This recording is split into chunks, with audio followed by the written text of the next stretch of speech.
Hey everybody, it's Janet and welcome to my channel.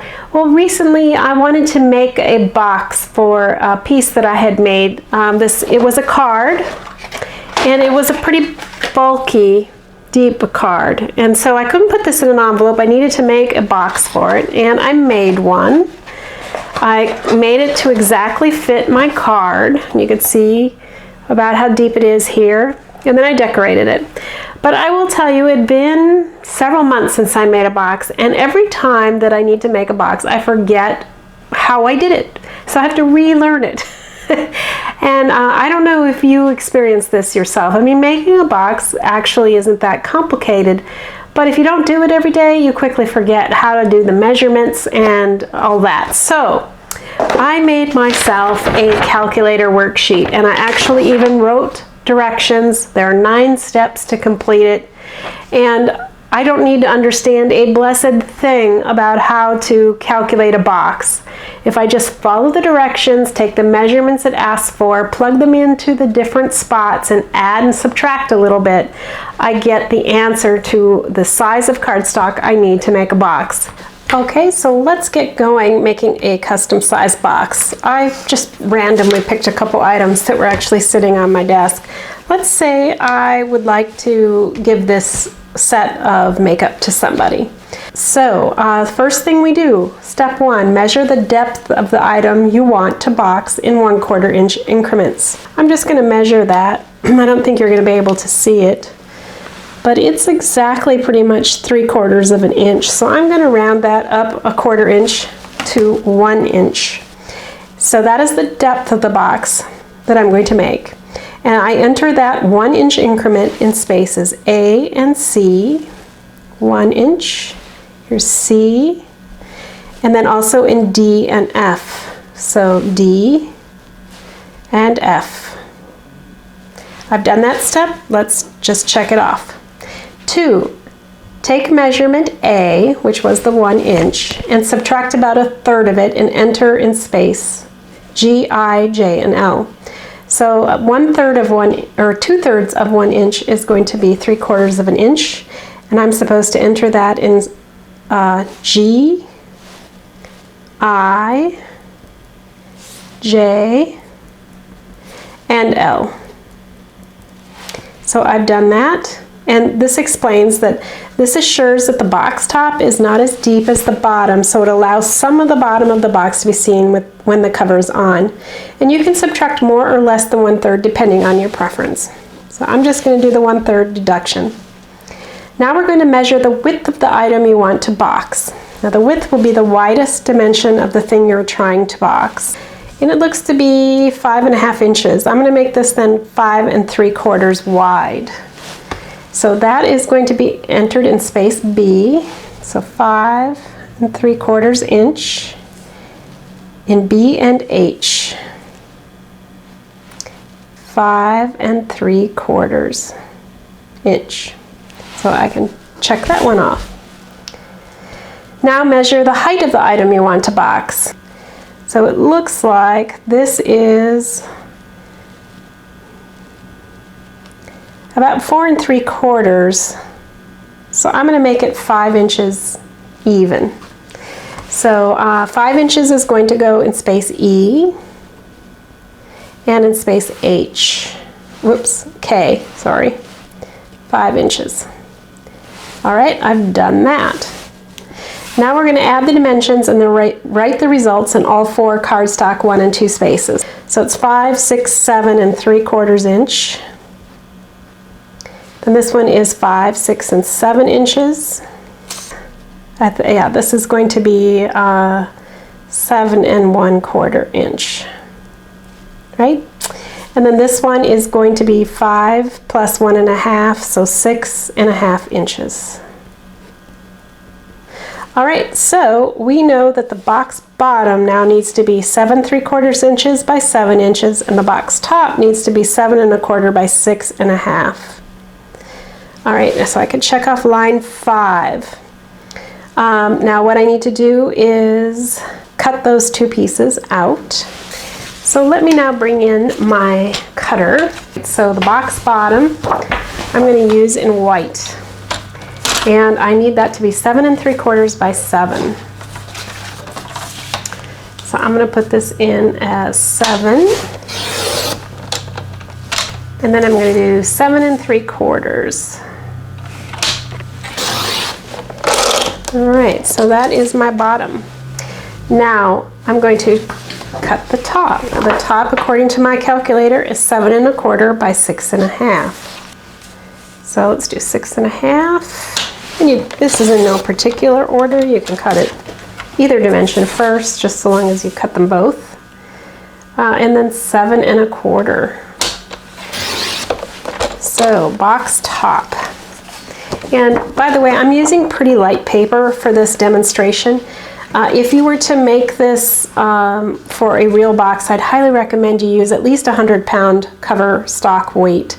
This is probably 65-pound, and it's a little light for most boxes, but I'm just using it for demo purposes here. But just keep that in mind. The heavier weight of your cardstock, the better and more sturdy your box will be. Step 6, for the bottom only, cut a sliver about 1/16 from any side. So the bottom is the white one. And I want just a sliver, so very small amount. About 1/16, but it's really not, it doesn't need to be exact. So I'm going to cut that. Now it says, rotate clockwise 1 turn and do the same thing.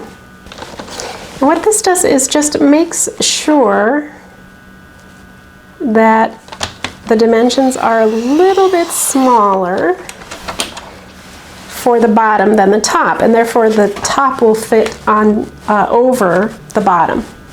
So it's very important to do that one step before you start scoring or doing anything else.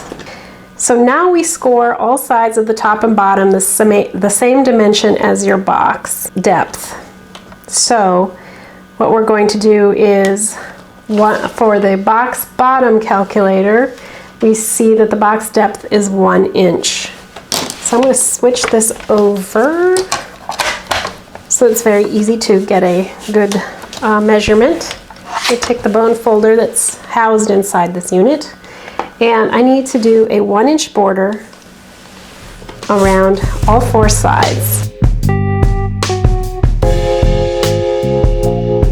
So there's that one.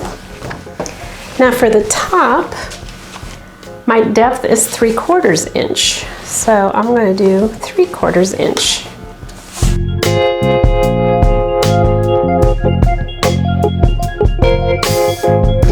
Now I'm going to score everything along those 4 score lines on both the top and the bottom of the box.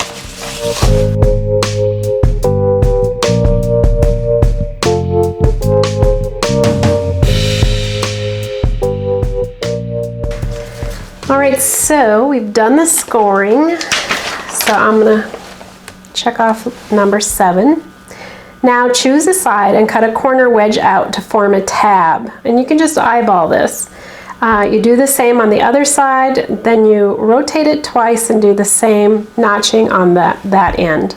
So this is the illustration it refers to, and you'll see that wedges that are mentioned. You should be able to put your notch in matching up the line.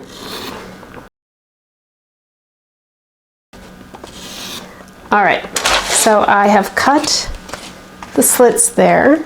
Okay, so I'm going to cut a slit in this one and also in this one. Again, follow the directions. So it says do it on the 2 ends. Turn it clockwise twice. So I'm going to turn it once, twice. And I'm going to just cut this one with my scissors. So you can see you don't have to use the trimmer. If you have a guillotine style, that would be pretty hard to do. Could be even hard if you have a rotating style cutter. So just to show you, you can do it either way, doesn't matter, because your result will be the same. And now we'll do the same on this, and I think just for speed and ease, I'm just going to do it manually with my scissors this time for all of them. So we do the one on both ends, And so these are the tabs mentioned in the instructions. Now you rotate it once clockwise and twice clockwise, and cut it again. Same thing with the wedges.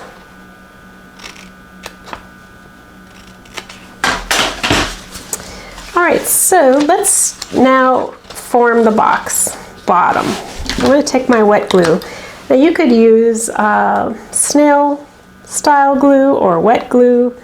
Honestly, I prefer to use wet glue because it gives you a little time to move things around. You know, with snail adhesive, once you've stuck it or it's touched, it's pretty much not going to move without ripping your paper. So I like to use the wet glue for this process just to give myself a little more time to make sure I've got each corner properly placed. Now it should be fairly easy to match up the corner and also match up your side. You should really not have any excess card showing when you're holding it this way.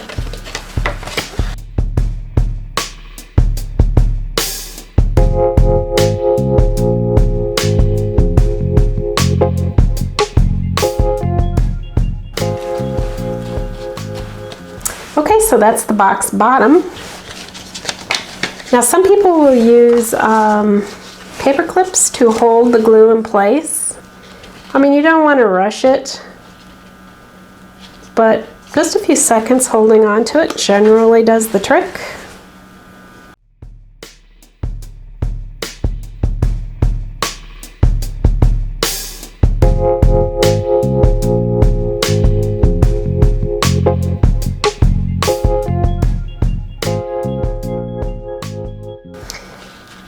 And then you can also just push these in a little bit so that once they're in place, you get more of a straight box side to everything. All right, it's the moment of truth. So we're going to put this in, and here's my other makeup piece. And look, it fits really nicely. I could put in a little stuffing on each side so it's held well.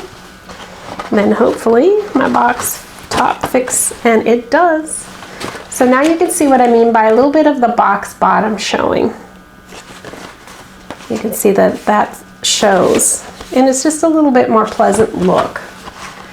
If you really want a sturdy, extra sturdy box though, I would make the depth of the top and the box bottom the same. It's just my observation on this. Now this box isn't very solid. Like I said, it's 65-pound paper.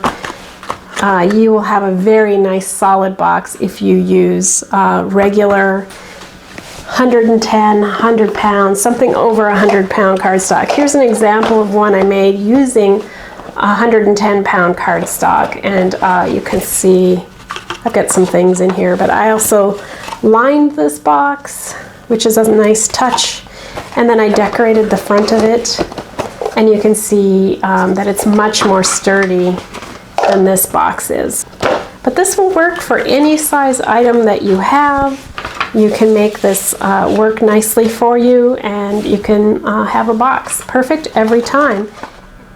Well, there you go. You see, it isn't that hard. And with this calculator worksheet, you don't have to remember a thing. You can just pull it out and use it to make your boxes. I hope you'll find it useful. If you have any questions, just leave them after this video in the question or comment section. Pick up the PDF that I will have a link for in the video description area. And with any luck, you'll be able to make boxes quickly and easily as well. All right, that's it for me. If you like this, give me a thumbs up. Again, leave any questions or comments you have, and please do subscribe if you haven't already. Thanks so much. I'll be back soon with another video.